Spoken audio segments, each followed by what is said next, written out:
Haleluya, puji Tuhan.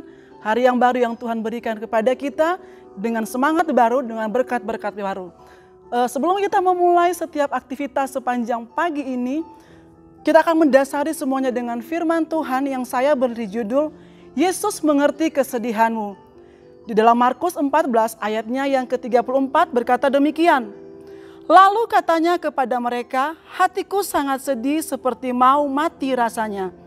Tinggallah di sini dan berjaga-jagalah. Bapak Ibu Saudara sekalian yang menyaksikan kebenaran firman Tuhan ini dan mendengarkan bahwa sedih adalah merupakan sifat atau sikap atau keadaan atau respon yang normal yang seringkali muncul dalam kehidupan kita sebagai manusia. Ya, sangat jelas karena kita adalah manusia biasa. Kalau mungkin saudara pernah mendengar lagu yang berkata, tidak terbuat dari besi dan baja. Itu ya, kita manusia, kita terdiri atas tubuh, jiwa, dan roh. Jadi kalau dipukul, dijiwit itu rasanya sakit. Bukan seperti lagu Ahmad Dhani ya, jemaat Tuhan, terbuat dari besi dan baja. Tetapi karena Allah menciptakan saya dan saudara adalah sempurna. Kita punya perasaan, kita punya keinginan. Yang menjadi permasalahannya ketika rasa sedih kita biarkan akan menjadi indikator dari satu penyakit. Makanya Amsal mengatakan hati yang gembira adalah obat. Kalau kita kembali dalam ayat di sini kita melihat satu penyataan, satu perkataan yang disampaikan oleh pribadi adalah Yesus sendiri. Yesus menyatakan bahwa dalam saat ini aku sedang merasa sedih. Mungkin saat ini juga ada yang sedang menyaksikan pernah atau malah sedang mengalami kesedihan. Dan kalau kita memperhatikan dalam firman Tuhan ini, rasa sedih disampaikan oleh satu pribadi yang mengadakan mujizat yang luar biasa. Yesus adalah pribadi yang sanggup mengadakan yang dari tidak ada menjadi ada. Kita ingat dan kita tahu bagaimana mujizat yang dia perbuat di dalam setiap kebenaran firman Tuhan. Tetapi saudara dan saya harus tahu, di dalam pelayanannya selama 3,5 tahun, Yesus adalah manusia 100%, tetapi dia juga adalah Allah.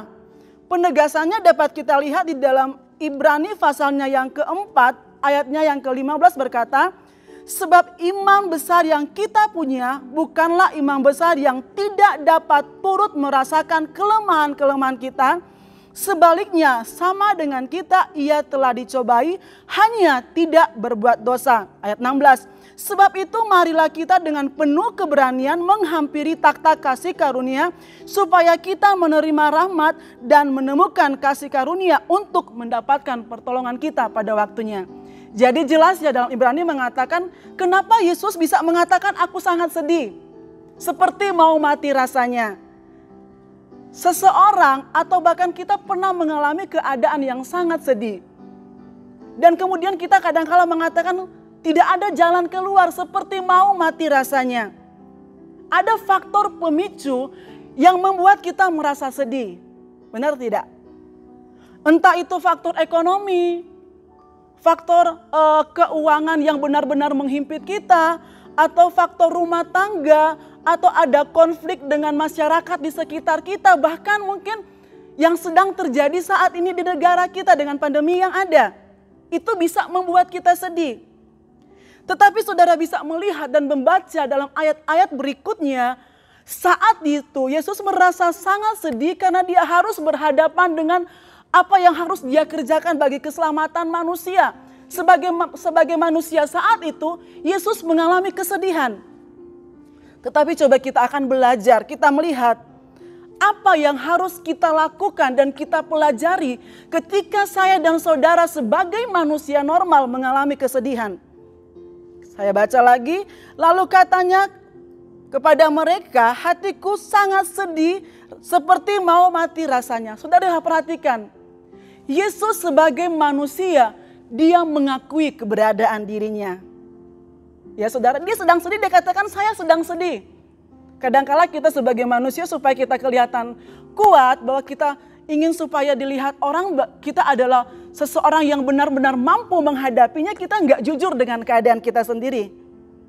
Padahal kita sebenarnya lagi sedih. Bukan berarti kita lantas harus jujur kemudian kita mengumbar semua kesedihan kita. Tidak saudara. Tetapi Bapa yang kita sembah di dalam nama Tuhan Yesus Kristus, Dia mengerti setiap kesedihan saya dan saudara dan Dia mau menolong kita. Karena apa saudara? Ketika kita jujur dengan keadaan kita, bahwa kita lagi sedih, bahwa kita lagi tidak aman, kita merasa tidak nyaman, kita tidak lagi dalam kondisi yang oke. Tuhan gak sama seperti manusia. Tuhan tidak lantas menjudge, kamu adalah aktivis, kamu jemaat Tuhan, kamu kan sudah lama dibaptis. Enggak saudara. Tetapi Tuhan melihat sikap hati kita yang mau jujur, yang mau mengakui, datang merendahkan diri dan berkata, Tuhan, ini keadaan yang sedang aku hadapi.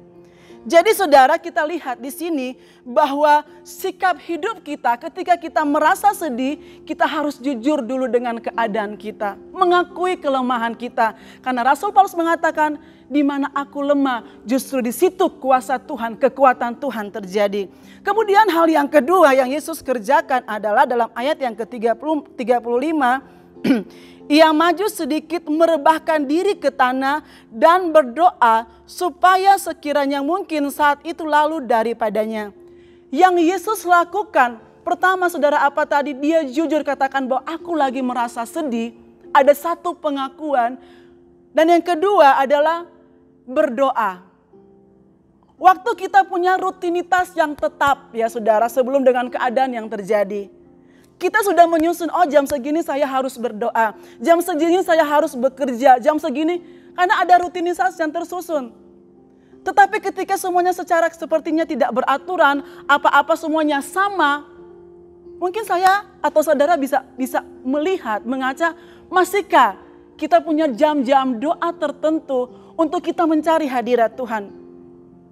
Dalam kesedihan kita, tetapi ketika kita berdoa seperti yang Yesus lakukan, maka di situ kita dapat menemukan bahwa Tuhan kita adalah Tuhan yang paling mengerti dalam setiap kesedihan yang saudara dan saya alami. Dan ketika Yesus berdoa di dalam ayat yang berikutnya, dia berkata, ya Aba, ya saudara, ya Bapa. Di dalam doa, dia mengenal kepada siapa dia berdoa. Begitu juga dengan kita. Di dalam doa kita dapat mengenal bahwa Aba kita, Bapa kita, Dia adalah pribadi yang sanggup melakukan segala sesuatu di luar logika dan nalar kita. Mungkin kita berkata, wajar saya merasa sedih dengan hal ini. Karena itu normal, kita adalah manusia. Tetapi kita tidak bisa membiarkan diri kita dalam kesedihan. Karena kita tahu itu akan merusak segalanya. Yesus gak marah waktu saudara sedih.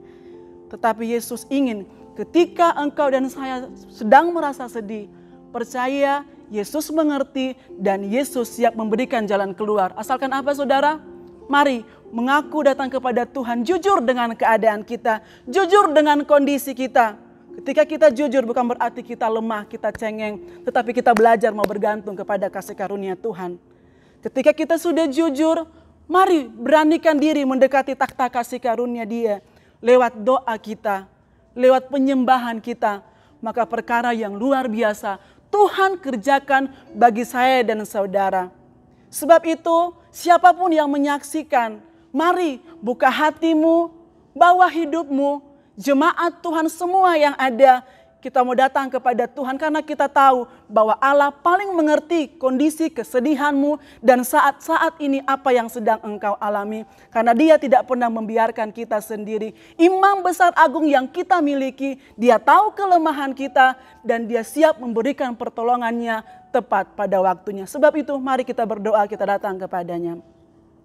Kami mengucap syukur Tuhan sebab kami punya Aba Bapa yang luar biasa. Kami punya Tuhan di mana kami dapat memanggil Engkau sebagai Bapa kami. Sebagai seorang anak kami datang kepada Engkau Bapa. Siapapun kami mau jujur dengan keadaan kami. Kami mau jujur dengan ketidakmampuan kami, keterbatasan kami. Dan kami meletakkan pengharapan kami. Kami mau lebih tergantung kepada Engkau. Dalam sikon-sikon yang ada saat ini, dalam setiap kesedihan kami tidak mampu untuk keluar dari semuanya. Tetapi Tuhan kami mohon biarlah kami punya pengharapan yang sungguh. Kami mau berdoa, kami mau menyembah, kami mau memberkati setiap situasi kami. kiranya Allah yang penuh kasih karunia melawat bangsa kami, melawat negeri kami, memberkati para pemerintah kami, memberkati garda kesehatan terdepan yang ada. Bahkan setiap orang-orang yang ada di negeri ini yang mengalami kecemasan, yang mengalami putus asa, yang mengalami kesedihan, Yesus tampil sebagai pembela. Yesus tampil sebagai pribadi yang paling mengerti. Sebab itu Tuhan, kami mohon kepada Engkau, berikan kami kekuatan ekstra.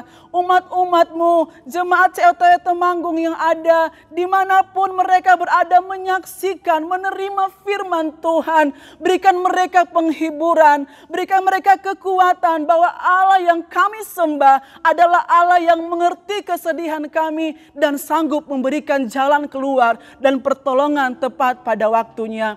Memberkati Bapak Gembala dan Ibu Gembala kami Tuhan. Memberkati sidang jemaat-Mu di masa-masa kesedihan sekalipun. Kami berkata, Engkau tetap baik dulu, sekarang, dan sampai selama-lamanya. Di dalam nama Tuhan Yesus Kristus. Haleluya. Amin.